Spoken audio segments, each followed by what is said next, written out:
Imagine a world where wearing clothes is not just a fashion statement, it's a grave social faux pas. Picture walking into a place where the act of covering your body with fabric is not only shocking but also deeply disrespectful.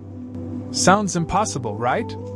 But this is the reality in certain parts of the world, where traditional norms and cultural values are so strong that clothing itself is offensive. So, why does this happen? In today's video, we explore places where clothes are considered offensive, and what it tells us about their culture and beliefs. Now, let's take a step back in time and examine the evolution of clothing in different cultures. From the very first human beings, clothes have symbolized a lot more than protection. They represent status, beliefs, and cultural identity. But in some societies, the idea of wearing clothes is completely counter to their way of life. Why? Because for them, clothes are seen as unnatural or even shameful. To understand why, we need to look at some examples from around the globe. Let's start with the Himba tribe of Namibia, one of the most famous examples of a culture where the concept of clothing doesn't just seem odd, it's almost offensive. The Himba people, a semi-nomadic tribe, have never worn clothes in the way that most of the world does. Instead, they use a mixture of natural materials like clay, fat, and ochre to adorn their bodies, which serves both as decoration and protection against the harsh desert sun. You might be wondering, how could such a practice be seen as anything other than primitive? To the Himba, the idea of clothing, especially covering the body with cloth, doesn't make sense. They believe it disconnects the spirit from the natural world and diminishes their connection with nature. For them, their bare bodies represent purity and freedom. Wearing clothes would be akin to a violation of their deepest cultural beliefs. But it's not just the Himba. In fact, there are several indigenous communities around the world who see clothes in a very different light than the rest of the world does. What if I told you that in some parts of the world, being fully dressed is actually seen as disrespectful? Would you believe it?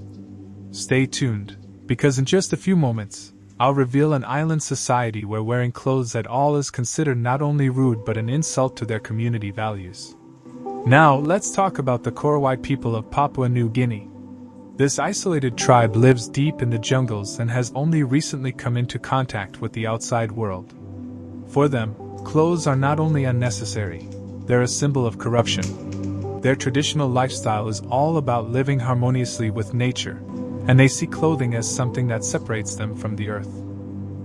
In fact, the Korowai believe that spiritually, the act of covering up leads to disharmony with nature. Their bodies are sacred. Covering them would be an offense to their connection with the world around them. The way they see it, the more natural you are, the more in tune you are with the spiritual world. But the Korowai aren't alone in their views. There are other remote tribes, including some found on the Andaman Islands in India, where wearing clothes is just as foreign.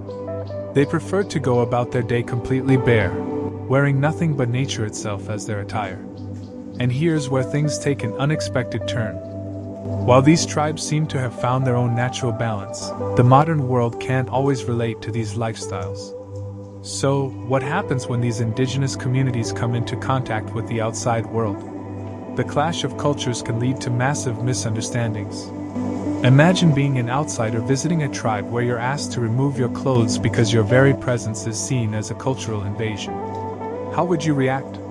In the case of the San Bushmen of southern Africa, a group known for their hunter-gatherer lifestyle, wearing clothes has never been part of their way of life. Their society revolves around community and connection with the land, and clothing, particularly Western-style clothing, has no place in their daily rituals.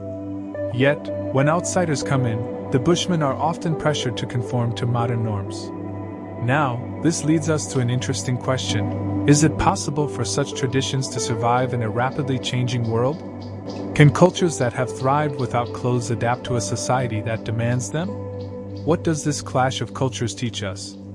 Should traditional societies that have thrived for centuries without clothing be forced to change to fit modern ideals?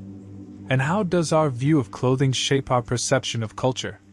These questions challenge the very essence of what we consider normal, and force us to rethink the role clothes play in our identity. You might be wondering how the world is responding to these unique traditions. Are these ancient beliefs being embraced, Or is there a push for these cultures to conform to modern standards? This has been a fascinating journey into the world of clothing, culture, and identity, showing us how deeply tied our perceptions of clothing are to our way of life. The world is full of surprises, and sometimes the most unexpected customs can reveal a lot about the cultures that hold them dear. In many parts of the world, what you wear can carry deep cultural, religious, or political significance, and in some places, the wrong choice of clothing can be seen as deeply offensive or even illegal. For example, in countries like Saudi Arabia or Iran, strict dress codes rooted in religious traditions require both men and women to cover up in specific ways, and failure to comply can result in fines or arrest. On the flip side, overly modest clothing, such as face-covering veils, might be banned in places like France due to laws promoting secularism. These contrasting standards reveal how clothing isn't just about fashion, it's often a reflection of societal values, identity, and power dynamics, making the simple act of dressing a surprisingly complex issue across different cultures. If you found this story eye-opening, give this video a thumbs up. What do you think about these cultures? Should they be left to live as they have for centuries? Or is it time for change? Drop your thoughts and questions in the comments below. I'd love to hear your opinion.